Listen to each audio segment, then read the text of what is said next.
One, two, three, four.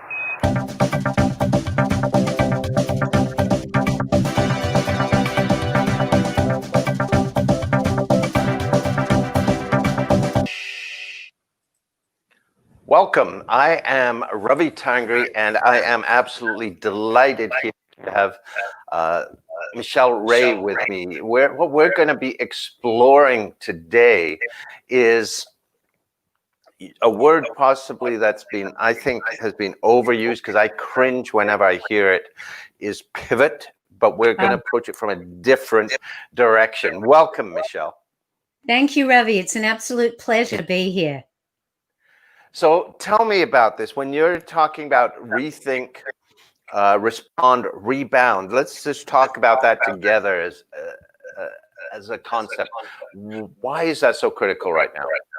Well, the way that I look at it, these are three elements of resilience, and also it's all about mindset. And like you, when you talk about the word pivot, I know it's been so overused.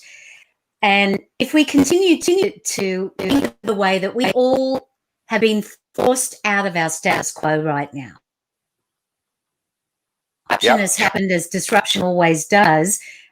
Sometimes we expect it, but in this particular case, of course, it's everybody out of the blue. So because of that, as I said, we've been forced to look at a situation that wasn't of our own making, and now find a way to rise above. And what we've seen over the past few months are many examples of individuals as well as organizations that have found an opportunity in an extremely difficult situation. And all of those individuals and organizations, not to diminish the tragedy and shock that many families and millions of people around the world have experienced, have said to themselves, look, we're here and we've got to find another way. We've got to find another way out. We've got to find another way through. We've got to find another way to create certainty within uncertainty. So it has to start with our mindset. And, when I think of you, myself, many people that we know, that of course we are now, adjusting to this new normal, and, we're doing things that we never expected that we were even capable of doing before. And that's been the case, as I just said, with companies that have reinvented themselves and found a way to be serving humanity in this time. So how did that happen? It happened because they looked at how they could rethink and reassess the situation. So, Michelle, you've done a huge amount of work on leadership. How is it that this has emerged as a real focus for you? I mean, certainly that what's happened with COVID has driven a lot of this, but I think this is something you were already exploring, this sort of mindset before. Absolutely. I mean, it's all, my next book, which is well underway, keeping the title under wraps right now. But part of it is looking at how leaders are going to survive in the future.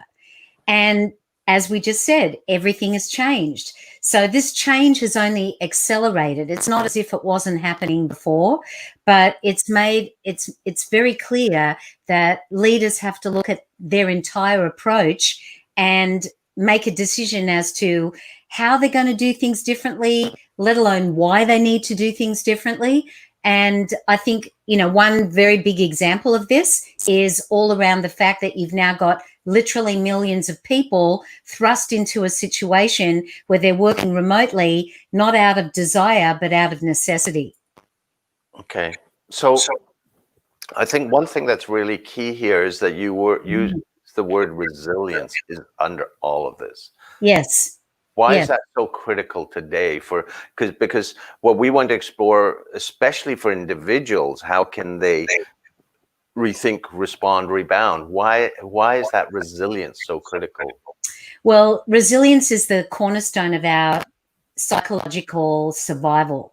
And we all have, I believe, resilience DNA. This has been proven time and again in history, time and again with individuals that have overcome tremendous adversity. And how have they been able to do it? They've been able to tap into their memory, because we store events in our memory. We store them in every fiber of our being. So there have been situations that we know that we have experienced in our past, adverse situations. And as I said at the beginning, we've found a way to rise to those challenges. That's what resilient people do. And they recognize that if they can find those experiences and tap into their memory, tap into their physical, psychological memory of these experiences, that's how they're able to make inroads and be more resilient right now. Wow. Okay. So that's fascinating. So in terms of actually building techniques that allow them to tap into that ability. Absolutely. And, one really big example that I actually mentioned it in my book, Lead Yourself First. There was a lot of research done after 9/11, and people who went through, the post-traumatic stress disorder and suffered tremendously after that event, lost family, etc., and looked to their support networks for help, and also within themselves to become more resilient.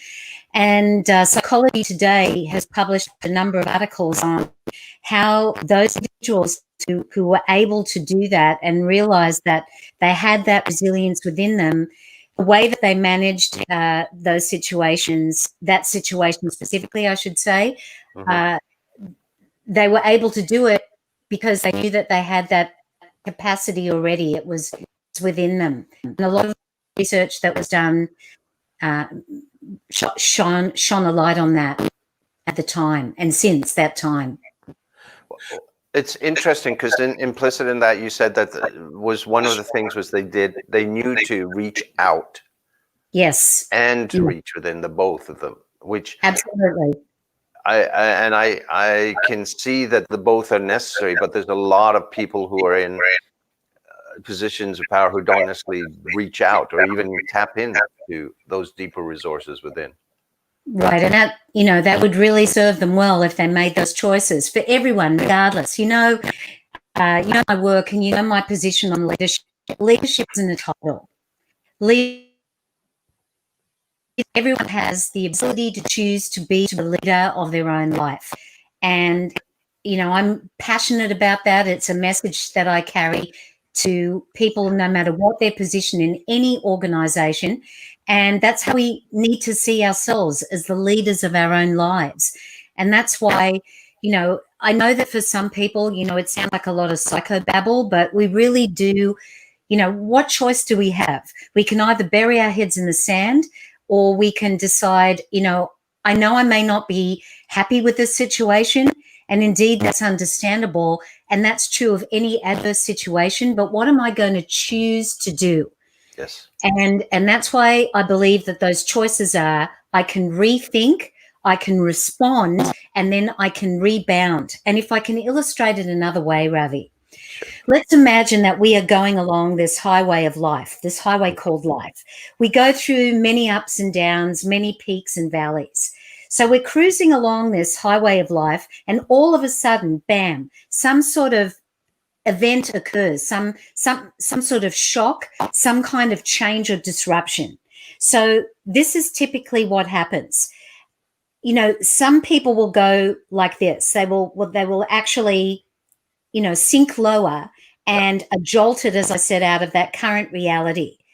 Now, then what can occur is that we start to make adjustments, and we, can come back to operating on the plane that we were operating on previously, or we can start operating at a higher level than we were before, which means that we are in a higher and new state of consciousness. But there are some people that even when that disruption occurs, they're still operating at that same level that they were before. And we have to ask ourselves, is that going to work? I think perhaps not. And, we have choices that we have to make. So life is full of the ups and downs. Life is full of peaks and valleys. And indeed, it is natural to go through a valley. And some of us have been feeling like we're in the valley right now. But that's where we have to start to think, how can I frame this a little bit, to reframe this situation? You know, it's funny, you said that it may sound like so much psychobabble, right? Yeah. But the thing I found, I'm still a scientist, okay? That was my first career, and I still think that way. And science doesn't mean necessarily you can explain exactly everything, but science says that if you do A, you can consistently get B, and you can prove that correlation. So to me, I don't care if it's woo-woo, if it's psychobabble, if you can consistently show a correlation between doing something and getting a significantly improved result, then I'm sorry, that makes total sense to me. Well, exactly. And we've got, as I said, examples abound of companies that have rethought how they are going to approach this current situation. You know, we've got companies manufacturing masks. They never thought that they would be in the mask making business. We've got distilleries that are making sanitizer. That wasn't in their who would have thought?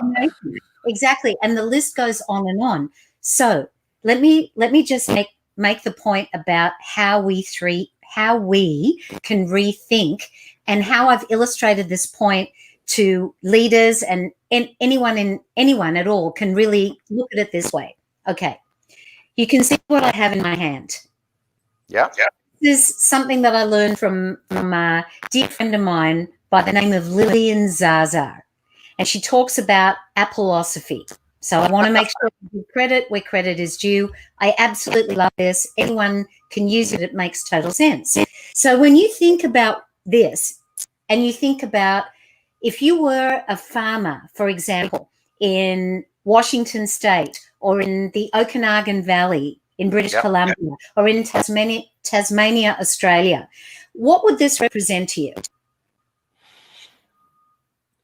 That would represent your livelihood. Exactly. Yeah. All right. Well, now think again. Imagine that you mean. Sorry, you dropped out for a second. Imagine that I what? That you are a teacher.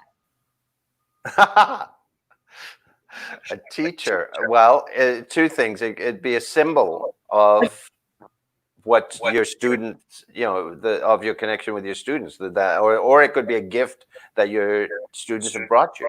Exactly. You see, power of perception. How about this, Ravi? You are either Adam or Eve.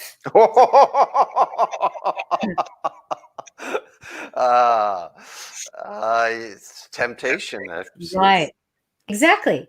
And now you are a worm. Oh, wow. It's home, food. Exactly. So consider this. Who is right? Everyone. Everyone. Perception is what it is. Exactly. So your perception is your reality, and no one can argue with your perception. Someone else's perception is their reality, and no one can argue with their perception. You know, Anne Nin once said, we don't see things as they are. We see them as we are. Things as we are. Exactly. You know, think about it. This is what I mean by how we need to lead ourselves into the future, how it behooves us to look at how we perceive situations and what our reality actually is. Think about how, you know, people perceive other people, how they, you know, we have biases and generational, cultural, diversity, everything.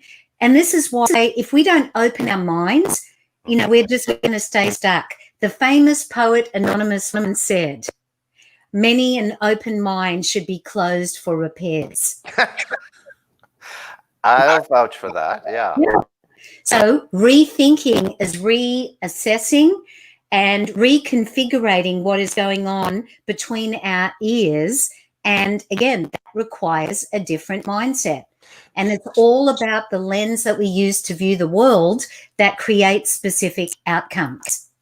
So it's about how we give meaning to things. Absolutely, Ravi. That's it in a nutshell. Yeah. And it's even beliefs. I have one of the examples that I use is, I always often ask a group I'm talking about beliefs. I mean, how many have beliefs that are slightly different from when you were a teenager? Yeah. Good point. Right? They're not absolute. They're not etched in stone. They change over time. Yes.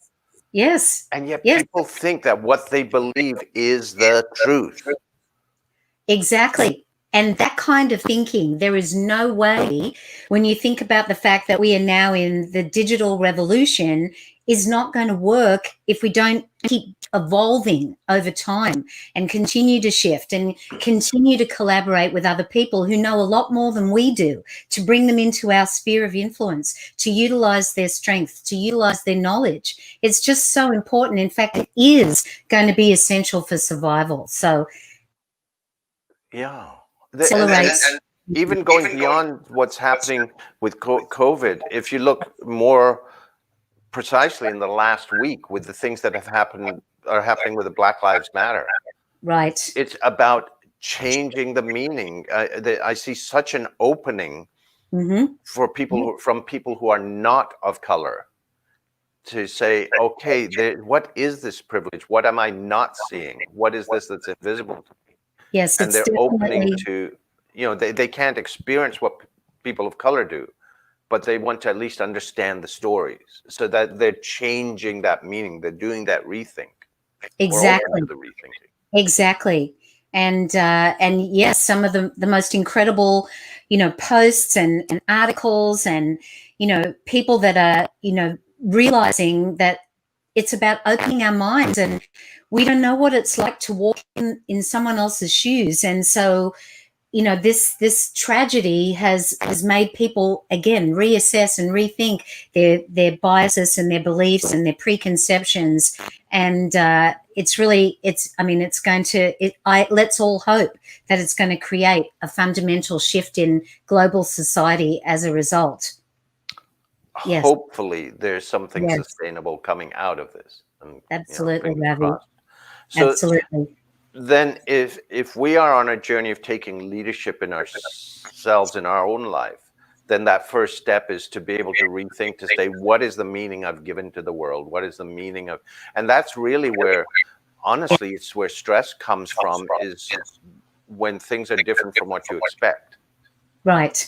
Right. And so everything's been different from what we expect the last couple of months. So what is the meaning I've given to things that are making me hold on to old patterns?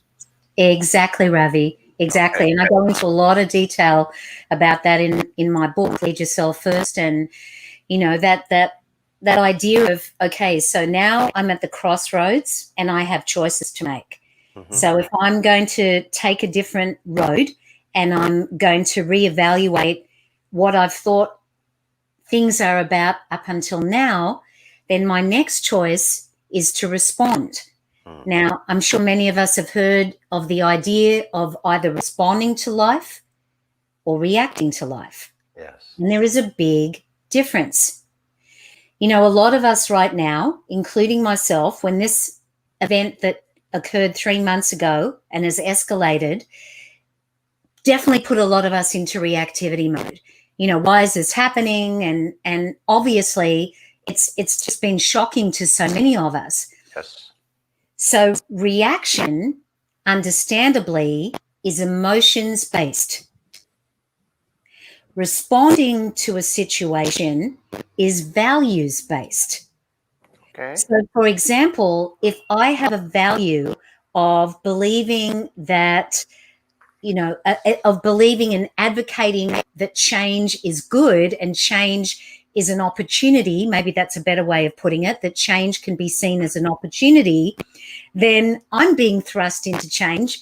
If otherwise my values are disconnected and out of alignment, if I'm saying, I can't stand what's happening and I hate this and I'm not going to surface for the next 6 months, or I'm going to say, well, wait a minute, maybe if I truly value that.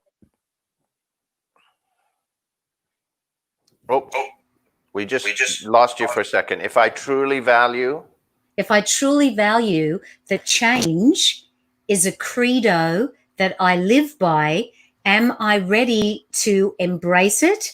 And am I ready to respond to it and move out of my reactivity? So again, our values are driven by our beliefs and our philosophies of life. And so if our actions and our words and our values are out of alignment, that causes dissonance and stress, as you said earlier. Okay. So, Yeah. and again, the reacting is a lot of times you're saying that you're reacting emotionally so that it's can be in conflict with your internal value system. You do things that you might not otherwise do. Yeah, it's like saying, I believe in harmony and I believe in resolving conflict, but at every turn, every opportunity, you're the first one to get involved, the first one to react, the first one to argue. Then your values and your actions are completely out of alignment and there's disconnection. And the same thing goes with this situation right now, or any change. Is it a challenge or an opportunity? So, we can make a choice that way in terms of how we choose to respond or react. Okay. I can give you another example. When you think about, and this one has been very well documented, but it is a great example. When Uber came into being, and how did that happen? It happened because two gentlemen had an idea, and they thought to themselves, we're standing on the snowy street in Paris in 2007, and they couldn't catch a taxi. Now they were wondering already about the way that they could integrate technology to create what we know today as Uber, and how they could make that happen. But that particular circumstance that they found themselves in served as an opportunity to catapult that idea into a new reality, forced all of us into a new reality. So what did all the transportation companies, taxi companies, limo companies, what did they do? And what have they been doing since? In one word, reacting. Yeah. So they can't operate this way. This isn't right. We've Exactly. paid for our licenses. We've done. Well, and you can understand and acknowledge their point of view. There's just a contrast in terms of how these individuals started this company and responded to a need in the marketplace for easy accessibility, instantaneous response, ease of use, and made it happen. Right. And left everybody else scrambling, trying to catch up. Right. And reacting. So let me ask you about this. For me, yes, one of the keys for me to move to be able to respond is my meditation practice. Yes. Because, and I'll tell you, this last 3 months, if I didn't have that, I would be wackadoodle. I hear you. And there are times when I can feel the emotion, and I know I have to just go sit. And there are times that I've gone 2-3 times a day into meditation, because so much has been happening, or my reactions are there. So where do practices such as that come in to this journey with the rethink and the response? I can see in the rebound, but in these earlier stages. Well, I think that and you've mentioned this to me before, Ravi, and I think it's all about energy. It's you're taking an opportunity for yourself, because you can choose to do what you need to do for yourself. You can control what you can. Yes. And that's also a very important point. So you're controlling that energy field around you and within you, which is incredibly powerful. And I think that that's actually, obviously, a sign of resilient people, leaders, people who are innovative, people who don't buy into the chatter and the negativity and that'll never work. And, what are you thinking? You're giving yourself an opportunity. It's absolutely energy, and it's energy that you can manufacture for yourself, which I think is incredibly powerful, and why you've managed to stay on an even keel, no matter how many times a day. That is absolutely valid, and I respect that enormously, and it's very useful. Yeah, and honestly, when you talk about energy, part of these last 3 months has been tuning in and listening, because I know the first few weeks, Yes. and I think it's with a lot of people, I think we were in shock, but I did not have energy to do much. I just wanted, I was tired, go to bed early. I think a lot of people went through that, and I just allowed that. I wasn't pushing I did still work, but I wasn't pushing to get the crazy levels of productivity. But then as time went on and I was inspired, Mm-hmm. then all of a sudden, like, especially, I know you and I have worked on one project the last little bit, and there's all sorts of things happening where I'm just like going, and I actually have to scale back, say, okay, I need time to be able to go for a walk, to do these sort of, but I'm so in, the energy's there, so I'm following that into Yes. action.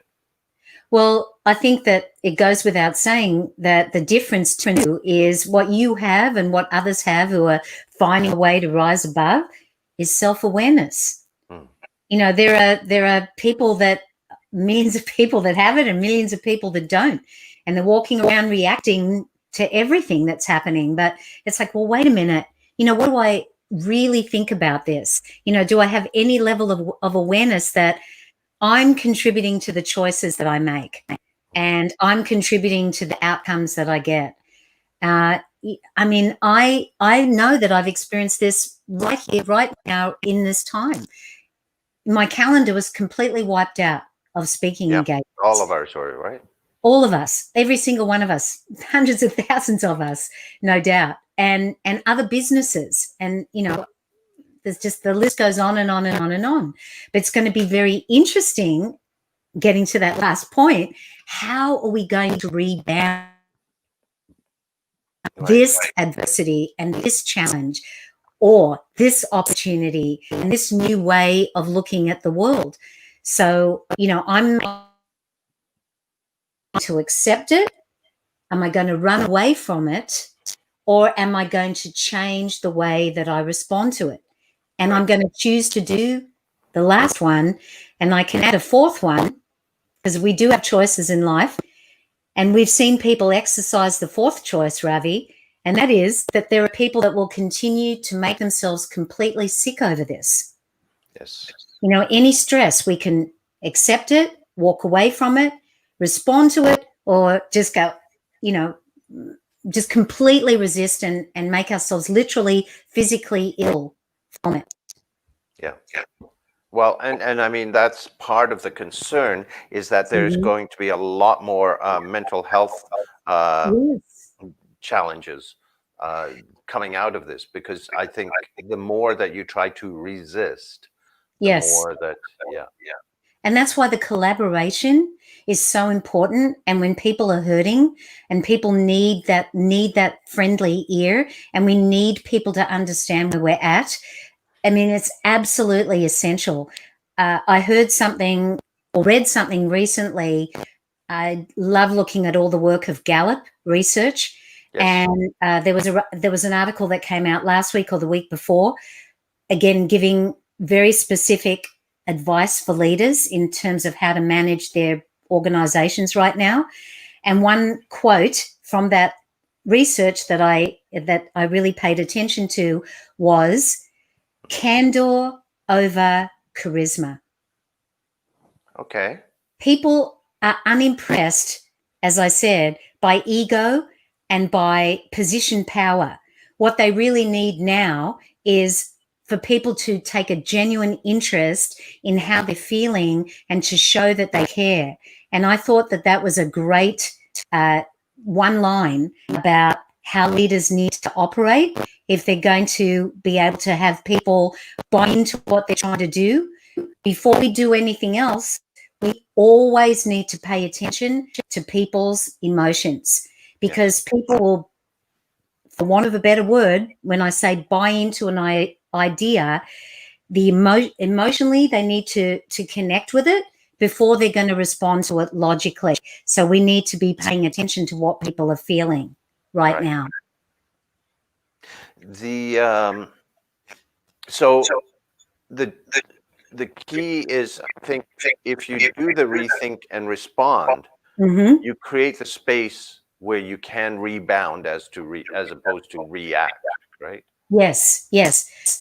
Again, you know, numerous examples throughout history of individuals that have done this in highly adversarial circumstances. I'm not sure if you're a fan, Ravi, of you know, one of the best books ever written, best books of all time, Dr. Viktor Frankl. Yes, absolutely. Well, when did he write that book?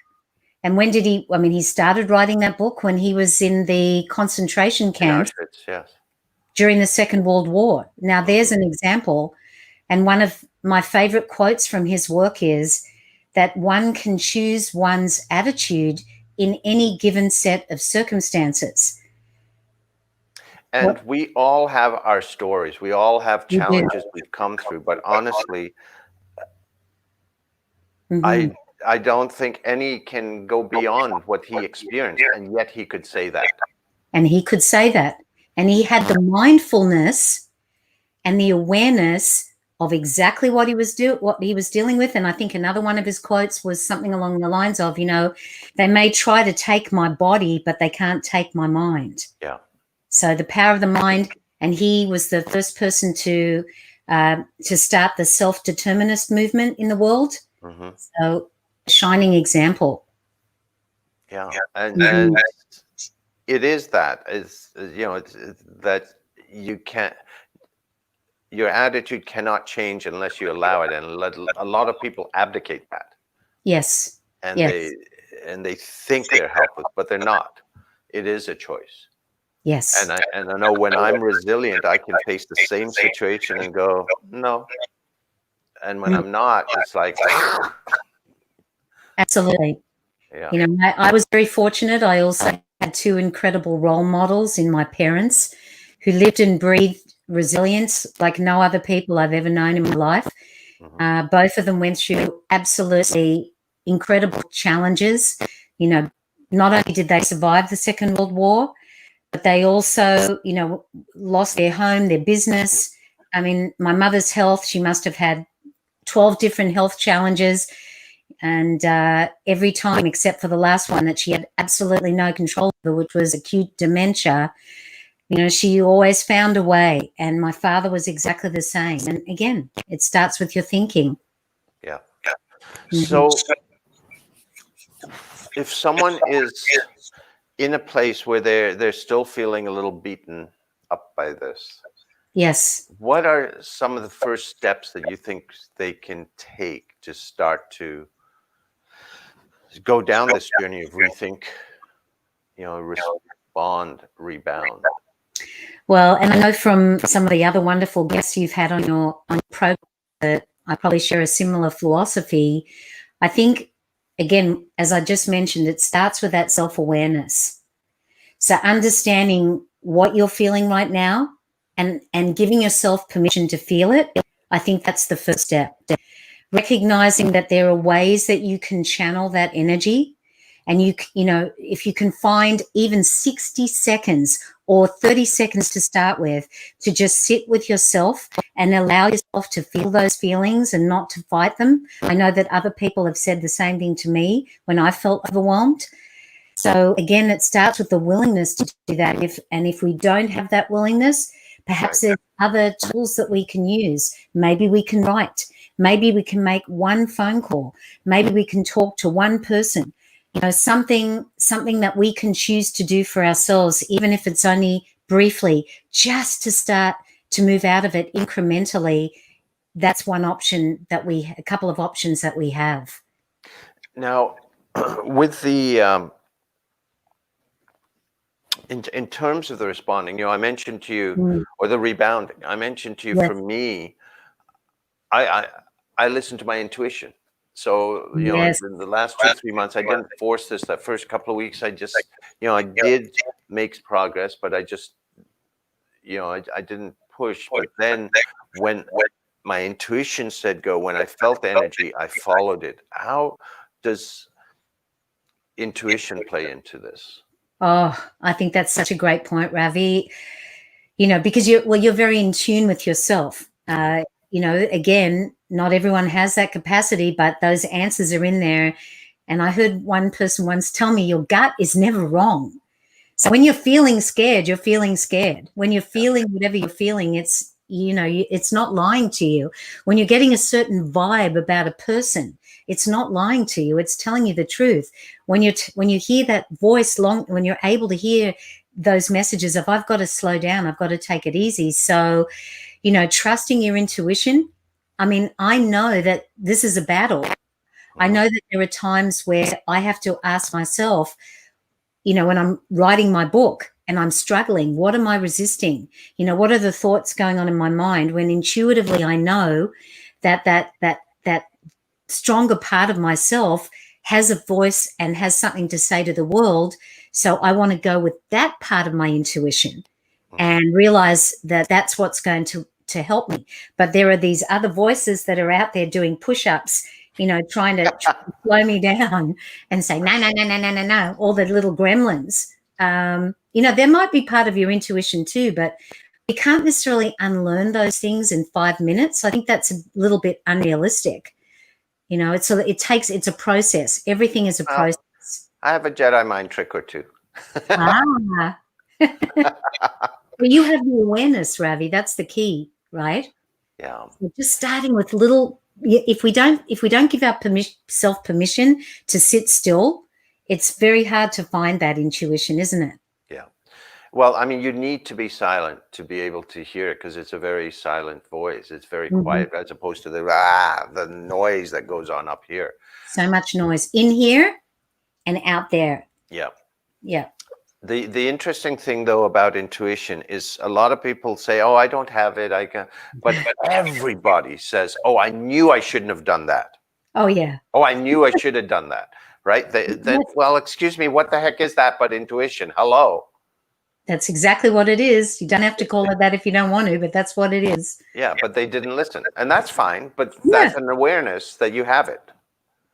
And then so the next question is, and this is really important, not in a punitive way, is to say, okay, what if I didn't do that and I knew I could have, because the should is a very nasty word. It is. What can I do differently next time? What did I learn from that experience? You know, what did I learn from staying in that job for way longer than I knew I really wanted to? I've been there. Who hasn't? You know, and what did I learn about being in that relationship that I can take into the next one? I mean, I think that's what every situation presents itself for a reason.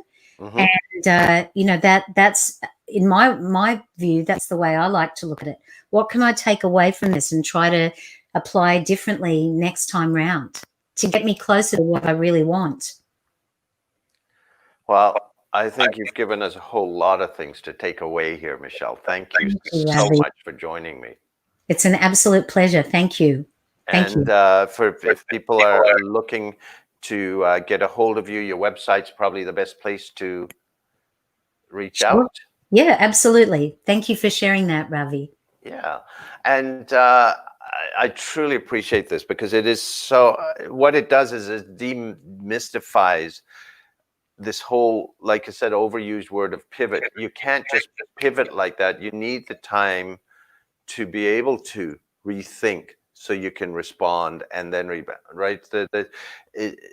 You need that space so the pivot is going in the right direction.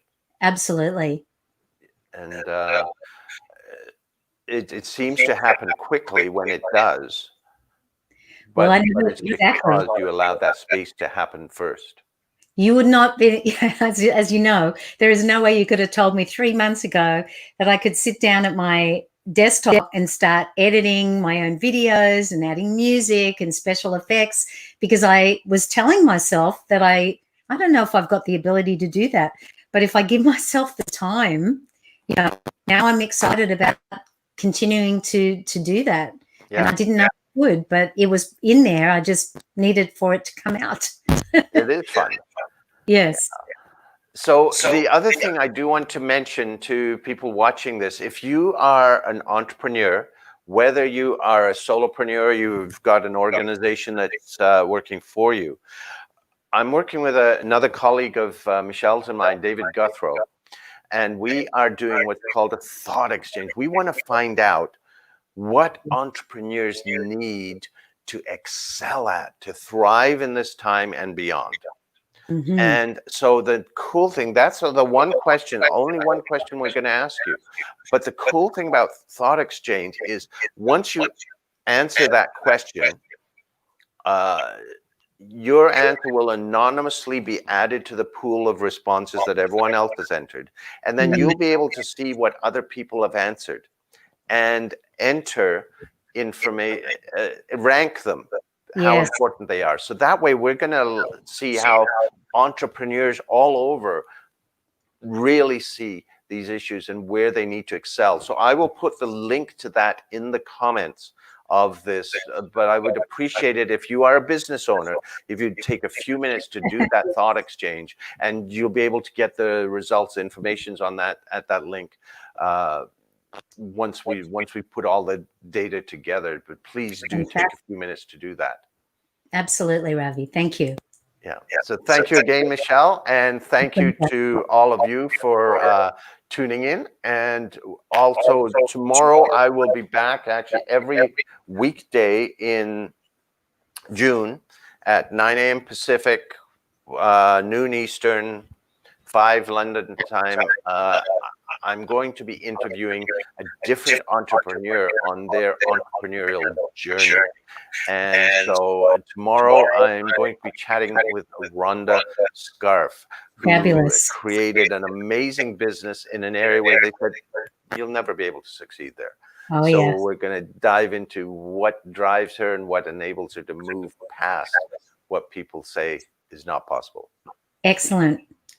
So thank you all. We'll see you tomorrow. And we shall be off. Thanks, Michelle. Pleasure. Thank you.